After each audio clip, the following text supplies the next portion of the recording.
ತಿರುಪತಿ ಕಲಿಯುಗದ ವೈಕುಂಠ ಅಂತ ಅನಿಸ್ಕೊಂಡಿದೆ.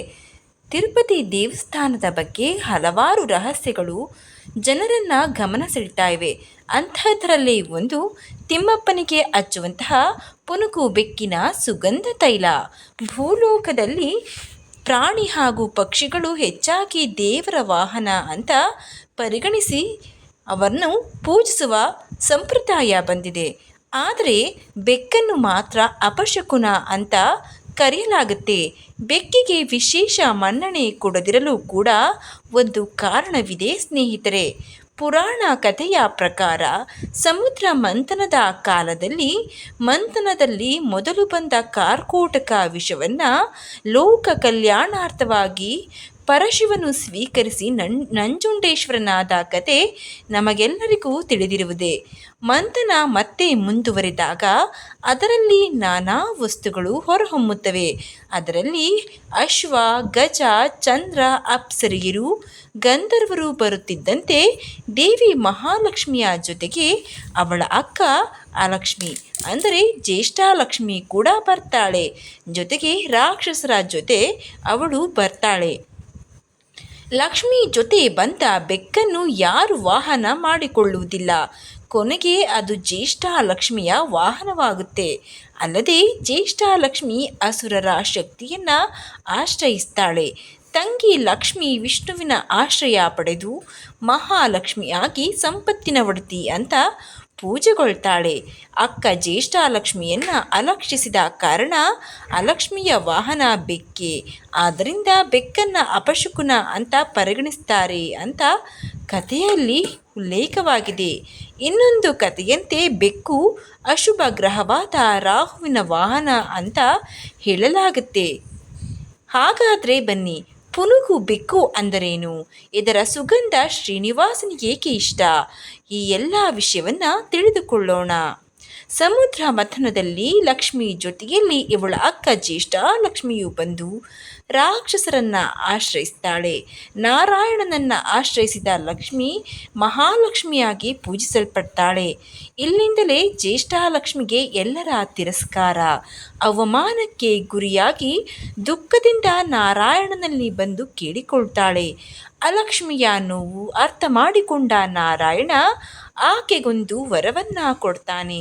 ಯಾರು ನಿನ್ನನ್ನು ಶ್ರದ್ಧಾ ಭಕ್ತಿಯಿಂದ ಆರಾಧಿಸ್ತಾರೋ ಅಲ್ಲಿ ನನ್ನ ನೆಲೆಯೂ ಕೂಡ ಇರುತ್ತೆ. ನಿನ್ನನ್ನೇ ನಂಬಿ ನಡೆವ ಭಕ್ತರ ಜೊತೆ ನಾನಿದ್ದು ಅವರ ಇಷ್ಟಾರ್ಥವನ್ನು ಪೂರೈಸ್ತೀನಿ ಅಂತ ವರವನ್ನು ಕೊಡ್ತಾನೆ. ಇಂದಿಗೂ ಸಹ ಜ್ಯೇಷ್ಠಾಲಕ್ಷ್ಮಿ ವ್ರತವನ್ನು ಮಾಡಿ ಅವಳ ಅನುಗ್ರಹಕ್ಕೆ ಪಾತ್ರರಾಗುವರು ಅನೇಕರಿದ್ದಾರೆ. ವಿಷ್ಣುವಿನ ಕೃಪೆಯಿಂದ ಜ್ಯೇಷ್ಠಾಲಕ್ಷ್ಮಿ ಲಾಭ ಮತ್ತು ನಷ್ಟಗಳ ಸಂಕೇತವಾಗ್ತಾಳೆ. ಜ್ಯೇಷ್ಠಾಲಕ್ಷ್ಮಿಯ ವಾಹನ ಬೆಕ್ಕು ಸಹ ಅದೃಷ್ಟ ಮತ್ತು ನತದೃಷ್ಟದ ಸಂಕೇತವಾಗಿ ಉಳಿಯುತ್ತೆ. ವಿಷ್ಣು ಅಲಕ್ಷ್ಮಿಗೆ ವರ ಕೊಟ್ಟಂತೆ ಅವಳ ವಾಹನ ಬೆಕ್ಕಿಗೂ ಅನುಗ್ರಹಿಸ್ತಾನೆ. ಅದರಂತೆ ಒಂದು ರಾತ್ರಿ ದೇವಸ್ಥಾನದ ಅರ್ಚಕರ ಕನಸಿನಲ್ಲಿ ಭಗವಂತ ದರ್ಶನ ಕೊಡ್ತಾನೆ. ಆ ಕನಸಿನಲ್ಲಿ ನಾನು ಪುನುಗು ಬೆಕ್ಕಿನ ತೈಲವನ್ನು ಇಷ್ಟಪಡ್ತೀನಿ. ಅದು ನನ್ನ ದೇಹಕ್ಕೆ ತಂಪಿನ ಅನುಭವ ಕೊಡುತ್ತೆ. ಅದರ ಸುಗಂಧ ಶುದ್ಧವಾಗಿದ್ದು ನನ್ನ ಮನಸ್ಸಿಗೆ ಸಂತೋಷ ಉಂಟು ಮಾಡುತ್ತೆ. ಇನ್ನು ಮುಂದೆ ನನ್ನ ಪೂಜೆಯಲ್ಲಿ ಪುನುಗು ಬೆಕ್ಕಿನ ತೈಲ ಲೇಪನವಾಗಬೇಕು ಅಂತ ಆ ಕನಸಲ್ಲಿ ಹೇಳ್ತಾನೆ ಸ್ವಾಮಿ. ಈ ಕನಸನ್ನು ಅರ್ಚಕರು ದೇವಾಲಯದ ಮುಖ್ಯಸ್ಥರಿಗೆ ತಿಳಿಸ್ತಾರೆ. ಆಗ ಈ ತೈಲದ ಮೂಲವನ್ನು ಹುಡುಕಿದಾಗ ಪುನುಗು ಬೆಕ್ಕು ಎನ್ನುವ ಅರಣ್ಯ ಜೀವಿಯಿಂದ ಬರುವ ಸುಗಂಧ ಅಂತ ತಿಳಿಯುತ್ತೆ. ಕೆಲವು ಭಕ್ತರು ಇದು ಬೆಕ್ಕಿನಿಂದ ಬಂದಿರುವುದರಿಂದ ನಿಷಿದ್ಧವಲ್ಲವೇ ಅಂತ ಪ್ರಶ್ನಿಸ್ತಾರೆ. ಆಗ ವಿಚಾರ ಮಾಡಿದ ತಂತ್ರಿಗಳು, ಶಾಸ್ತ್ರಜ್ಞರು ಈ ದ್ರವ್ಯವನ್ನು ಆಹಾರಕ್ಕೆ ಬಳಸುವುದಿಲ್ಲ. ಇದು ಶುದ್ಧ ಗಂಧದ ತೈಲವಾಗಿ ಸೇವೆಗೆ ಮಾತ್ರ ಬಳಸಲಾಗುತ್ತದೆ. ದೇವತೆಗಳಿಗೆ ಯಾವುದು ಅಪೇಕ್ಷೆಯೋ ಅದನ್ನು ಮಾಡುವುದೇ ನಮ್ಮ ಧರ್ಮ ಅಂತಾರೆ.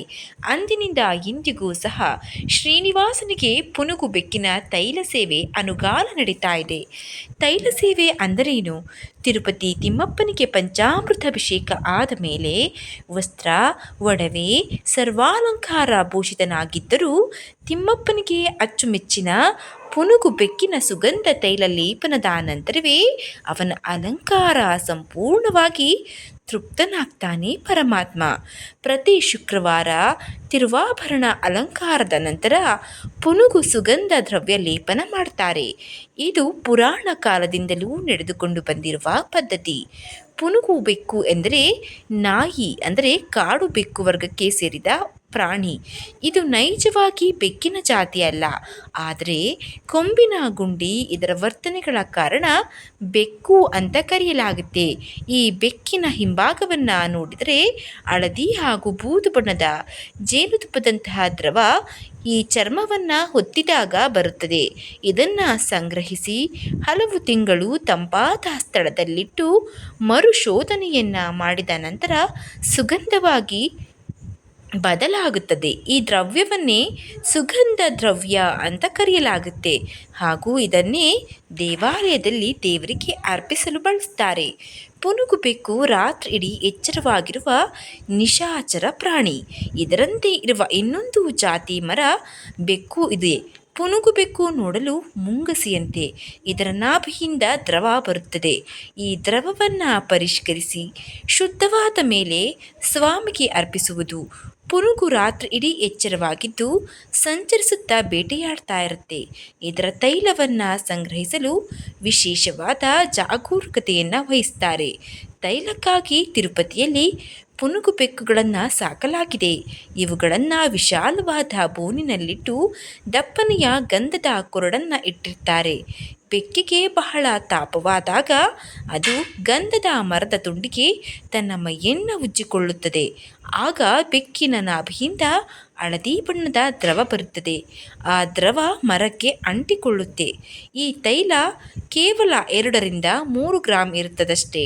ತೈಲವನ್ನು ಗಂಧದ ತುಂಡಿನಿಂದ ಪ್ರತ್ಯೇಕಿಸಿ ಸಂಸ್ಕರಿಸಿ ವಾರಕ್ಕೊಮ್ಮೆ ನಡೆಯುವ ಅಭಿಷೇಕದ ನಂತರ ಪಚ್ಚ ಕರ್ಪೂರದಿಂದ ತಿಮ್ಮಪ್ಪನ ಹಣೆಗೆ ಬಿಳಿಯ ನಾಮಧಾರಣೆಯನ್ನು ಮಾಡಲಾಗುತ್ತೆ. ಇದರ ಮಧ್ಯದಲ್ಲಿ ಕಸ್ತೂರಿ ತಿಲಕವನ್ನು ಇಡ್ತಾರೆ. ರೇಷ್ಮೆಯ ವಸ್ತ್ರ ಆಭರಣಗಳ ಅಲಂಕಾರ ಎಲ್ಲ ಮುಗಿದು ಕೊನೆಯದಾಗಿ ಪುನುಗು ಬೆಕ್ಕಿನ ತೈಲವನ್ನು ತಿಮ್ಮಪ್ಪನ ಮುಖಕ್ಕೆ ಹಚ್ಚುತ್ತಾರೆ. ಪಣತಿ ದೀಪದ ಬೆಳಕಿನಲ್ಲಿ ತಿಮ್ಮಪ್ಪನ ಮುಖ ಮಿರಿಮಿರಿ ಮಿಂಚುತ್ತದೆ. ಈ ಒಂದು ಪದ್ಧತಿ ಸಾವಿರಾರು ವರ್ಷಗಳಿಂದ ನಡೆಯುತ್ತಾ ಬಂದಿದೆ.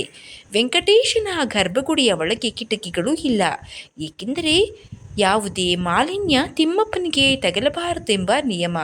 ಇದರಿಂದ ಗರ್ಭಗುಡಿಯೊಳಗೆ ಉಷ್ಣಾಂಶ ಸದಾ ಇರುತ್ತದೆ. ಪುನುಗು ಬೆಕ್ಕಿನ ಸುಗಂಧ ತಂಪನ್ನು ಕೊಡುವ ಗುಣವುಳ್ಳದ್ದು. ಪುನುಗು ಬೆಕ್ಕಿನ ದ್ರವ್ಯ ಗರ್ಭಗುಡಿಯೊಳಗೆ ಯಾವಾಗಲೂ ಧೂಪ ದೀಪಗಳ ಬಳಕೆ. ಇದರಿಂದ ಉಷ್ಣತೆ ಹೆಚ್ಚಾಗುತ್ತೆ. ಇದನ್ನು ಸಮತೋಲನದಲ್ಲಿ ಇಡಲು ಈ ಬೆಕ್ಕಿನ ತೈಲ ಬಳಕೆ ಉಪಯೋಗಕಾರಿಯಾಗಿದೆ. ಸುಗಂಧ ದ್ರವ್ಯದ ತೈಲ ಸಲುವಾಗಿ ಪುನುಗು ಬೆಕ್ಕಿನ ಸಾಗಾಣಿಕೆಗಾಗಿ ವಿಜಯನಗರ ಸಾಮ್ರಾಜ್ಯದ ಕೃಷ್ಣದೇವರಾಯ 1,000 ಚಿನ್ನದ ವರಹಗಳನ್ನು ಕೊಟ್ಟಿದ್ದರಂತೆ. ಆಯುರ್ವೇದದ ಔಷಧಿಗಳಲ್ಲೂ ಈ ಬೆಕ್ಕಿನ ತೈಲವನ್ನು ಬಳಸಲಾಗುತ್ತೆ. ಈ ಬೆಕ್ಕುಗಳು ಬಹಳ ನಾಚಿಕೆ ಸ್ವಭಾವದವು. ಯಾರ ಕಣ್ಣಿಗೂ ಬೀಳುವುದಿಲ್ಲ. ಯಾರಾದರೂ ಕಂಡರೆ ಕಣ್ಣಿಗೆ ಕಾಣದಂತೆ ಓಡಿ ಹೋಗಿ ಸಂಧಿಯಲ್ಲಿ ಮುದುರಿ ಕೂರುತ್ತವೆ. ಮೊದಲು ಕಾಡುಗಳಲ್ಲಿ ಇವು ಕಾಣಿಸುತ್ತಿತ್ತು, ಈಗ ಅಪರೂಪವಾಗಿವೆ. ಇದರ ನಾಭಿಯಿಂದ ಉಸಿರುವ ಸುಗಂಧ ಪರಿಮಳ ಸುತ್ತಮುತ್ತ ಹರಡಿ ಸುತ್ತಮುತ್ತ ಓಡಾಡುವ ಜನಗಳ ಮೂಗಿಗೆ ಸುವಾಸನೆ ಬಂದರೆ ಇಲ್ಲಿ ಪುನುಗು ಬೆಕ್ಕು ಇರಬಹುದು ಎಂದು ತಿಳಿಯುತ್ತೆ. ಪುರಾಣ ಕಾಲದಿಂದಲೂ ಭಗವಂತನ ಸೇವೆಗಾಗಿ ಪುನುಗು ಬೆಕ್ಕಿನ ಸುಗಂಧ ತೈಲ ಹಚ್ಚುವ ಪದ್ಧತಿ ರೂಢಿಯಲ್ಲಿದೆ. ದೇವರಿಗೆ ಯಾವುದು ಇಷ್ಟವೋ ಅದನ್ನು ಭಕ್ತಿಭಾವದಿಂದ ಸಮರ್ಪಿಸುವುದೇ ನಮ್ಮ ಆದ್ಯ ಕರ್ತವ್ಯ. ಹೊರಗೆ ಅಪಶಕುನವೆಂದು ತಿಳಿದಿದ್ದು ಸಹ ಭಗವಂತನು ಅದನ್ನು ಸ್ವೀಕರಿಸಿದರೆ ಅದೇ ಪರಮ ಪವಿತ್ರ. ಭಗವಂತನಿಗೆ ಯಾವುದು ಪ್ರಿಯವೋ ಅದು ಈ ಭೂಲೋಕದಲ್ಲಿ ಶುಭಕರವೇ. ಭಕ್ತಿಯಿಂದ ಸಮರ್ಪಿಸಲ್ಪಟ್ಟಿದ್ದೆಲ್ಲವೇ ಪುಣ್ಯವೇ. ಇದರಲ್ಲಿ ಕೊಂಚವೂ ಸಂಶಯ ಪಡಬಾರದು. ಯತ್ಪ್ರಿಯಂ ತಸ್ಯ ದೇವಸ್ಯ ತತ್ಸರ್ವಂ ಶೋಭನಂ ಭುವಿ ಭಕ್ತ್ಯಾಂ ಸಮರ್ಪಿತಂ ಯತ್ ತತ್ ಪುಣ್ಯಮೇವ ನ ಸಂಶಯ ಅಂತ ಹೇಳಲಾಗುತ್ತೆ. ಸ್ನೇಹಿತರೆ, ತಿಳಿದುಕೊಂಡ್ರಲ್ಲ ಪುನುಗು ಬೆಕ್ಕಿನ ದ್ರವ್ಯವನ್ನು ವೆಂಕಟೇಶ್ವರನಿಗೆ ಏತಕ್ಕಾಗಿ ಅರ್ಪಿಸಲಾಗುತ್ತೆ ಅನ್ನೋದನ್ನು. ಧನ್ಯವಾದ.